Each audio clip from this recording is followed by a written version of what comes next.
Profesori dhe analisti nga Kosova, Milazim Krasniqi, ka komentuar situatën institucionale dhe ekonomike në Kosovë, duke e cilësuar periudhën e fundit si një nga më të dëmshmet për Kosovën që nga pas lufta. Në një intervistë për Ekonomia Online, Krasniqi tha se mungesa e institucioneve ka shkaktuar pasoja të mëdha.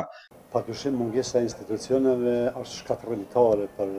zhvillimin e vendit, sepse merreni me mend për një vit nuk është miratuar asnjë ligj, nuk është bërë asnjë përmirësim të rregulativave ligjore, i urdhëresave, të cilat në fakt e përcjellin procesin edhe ekonomik edhe shoqëror, ashtu që mungesa e kuvendit dhe e qeverisë e kanë dëmtuar rënd dhe ekonominë dhe gjithë gjendjen, por edhe imazhin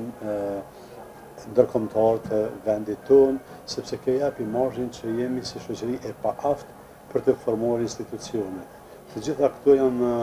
pasoja serioze të rënda, normalisht edhe për vetë disponimin e qytetarëve,